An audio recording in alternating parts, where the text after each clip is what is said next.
अब यहाँ तो हर पेपर लीक होता है, बीपीएससी का पेपर लीक हो जाता है तो इसका तो बात ही अलग है।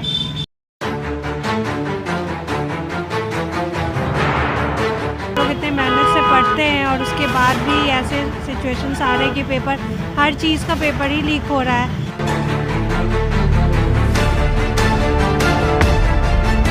लेकिन अगर गलती है इसमें विभाग का, तो विभाग इस पे जांच कमेटी बैठाए और पता करे कि हाँ फर्स्ट शिफ्टिंग में क्या हुआ था क्या नहीं, कौन सा पेपर लीक हुआ था।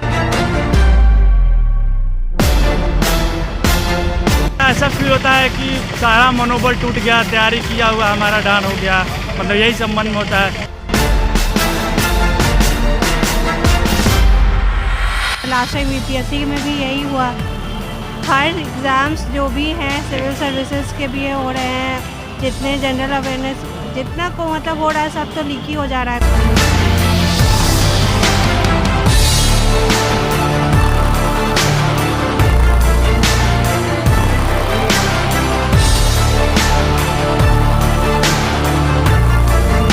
जिस बात का डर था, जिस बात की आशंका थी, वो आशंका सच साबित हुई है।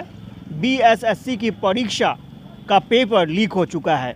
अब सवाल ये उठ रहे हैं कि आखिर इस एग्ज़ाम का होगा क्या, क्योंकि दोनों जो सिटिंग एग्ज़ाम हुए थे उसमें ये बताया जा रहा है कि पेपर लीक हो गए, समय से पहले क्वेश्चन पेपर मार्केट में आ गए और ये कहानी जो है पूरी चारों तरफ आग की तरफ फैल चुकी है। हालांकि आयोग ये कह रहा है कि पूरे मामले की जांच होगी, उसके बाद कार्रवाई होगी। हमारे साथ दिलीप जी हैं। दिलीप जी लंबे समय से ये इशारा भी कर रहे थे कि बहुत कुछ होने वाला है।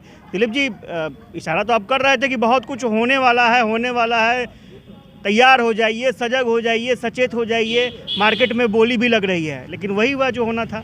हमने तो बीएसएससी ऑफिस जाकर लिखित में कुछ लोगों का नाम, मोबाइल नंबर दिया था कि आप इस पे ध्यान रखिए, पेपर लीक होने वाला। हमने एजेंसी का नाम भी बताया था कि इससे संपर्क कर रहे हैं लोग, आप बोल रहे हैं कि इस एजेंसी से हम क्वेश्चन आउट कराएंगे, पैसा मार्केट में मांगा जा रहा है। उसके बाद भी बीएसएससी ने कुछ नहीं किया तो क्या माना जाए? इसका मतलब है कि ये लोग संलिप्त है। ये लोग खुद अरबों रुपए का कारोबार पेपर लीक करवा के करा रहे हैं। जिस तरह से प्रथम इंटर स्तरीय में हुआ था, सचिव अध्यक्ष जेल गए, तो इसमें भी क्या यही चल रहा है फिर से? क्या सचिव अध्यक्ष की भी सहभागिता है, ये संलिप्तता है क्या? इसकी भी जांच होनी चाहिए। जब ऑफिस में जाकर हमने पहले बता दिया और बीएसएससी के अध्यक्ष तो मिलते ही नहीं है, 3-4 बार हम गए हैं मिलने के लिए, नहीं मिलते हैं। पता नहीं क्या समझते, लगता है आतंकवादी हमको समझ रहे हैं कि पाकिस्तानी समझ रहे हैं, मिलते ही नहीं है। तो हमने ज्ञापन दिया, वहाँ लिखित रूप में सौंपा।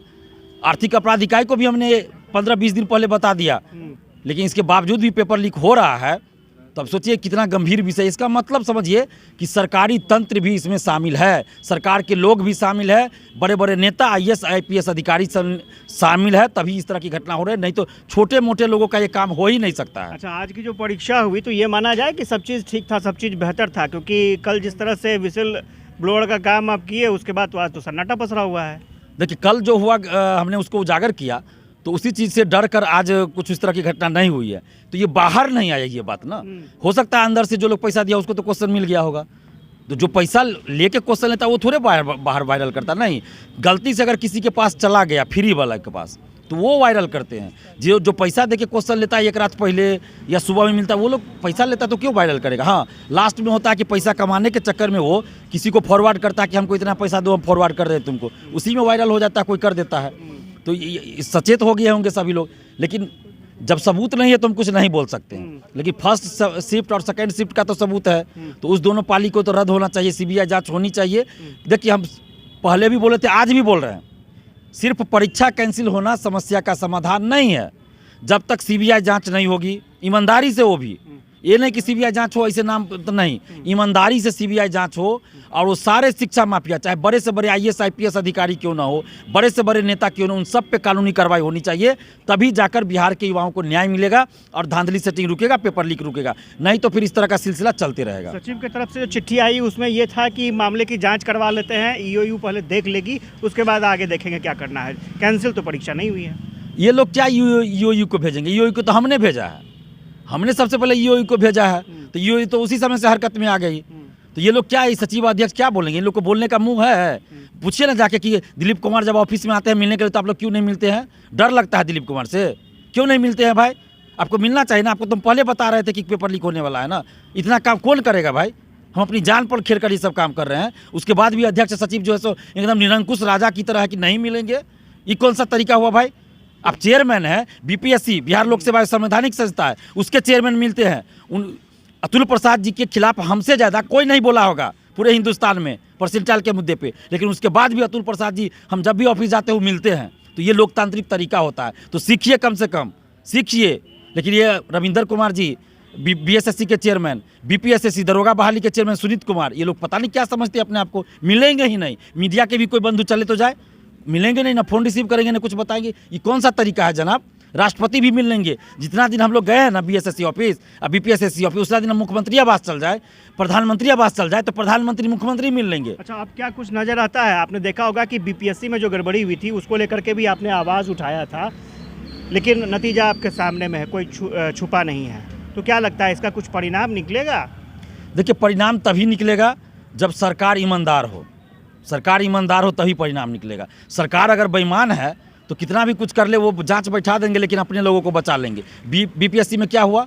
अपने लोगों को बचा लिए ना। जब बीपीएससी ऑफिस के अंदर जांच पहुंचा, अमरिंदर कुमार पे जांच होना चाहिए, तो बचा लिया गया, कुछ नहीं हुआ। उसको प्रमोट कर दिया गया, आईएएस बना दिया गया, आईएएस में प्रमोट करके सचिव बना दिया गया। तो ये तो सरकार ही बेईमान है। तो कैसे हम किससे उम्मीद करें? हम अमेरिका की सरकार से नहीं ना कुछ कह सकते हैं। तो ये तो बिहार सरकार ही बेईमान है, चाहे सरकार में कोई रहे। सत्ता पक्ष जो आज सत्ता में, कल विपक्ष में था, तो लंबा लंबा बात। तो आप स्टूडेंट को लीड कर रहे हैं, तो क्या इसमें आगे क्या आप उम्मीद रखते हैं? अगर आयोग की तरफ से सही एक्शन नहीं लिया गया तो आगे क्या करेंगे आप? अगर परीक्षा कैंसिल नहीं होती है, अगर सीबीआई जांच नहीं कराई जाती है, तो बड़ा आंदोलन बिहार में होगा, जिसको सरकार नहीं रोक पाएगी। अब हम लोग बर्दाश्त नहीं करेंगे और बिहार के हर जिले में हम लोग अब सड़क पे उतरेंगे। सिर्फ पटना में नहीं, बिहार के हर जिले में उतरेंगे और इन सभी चोर मौसेरे भाई वाली जो बात है ना, इन सभी नेताओं को अब दिखाएंगे। और अब कहीं भी कोई नेता जाएगा ना वोट मांगने, कोनो पार्टी का रहेगा, एक ही नारा लगेगा, देखो कौन आया, चोर आया, चोर आया, यही अब नारा लगेगा पूरे बिहार में।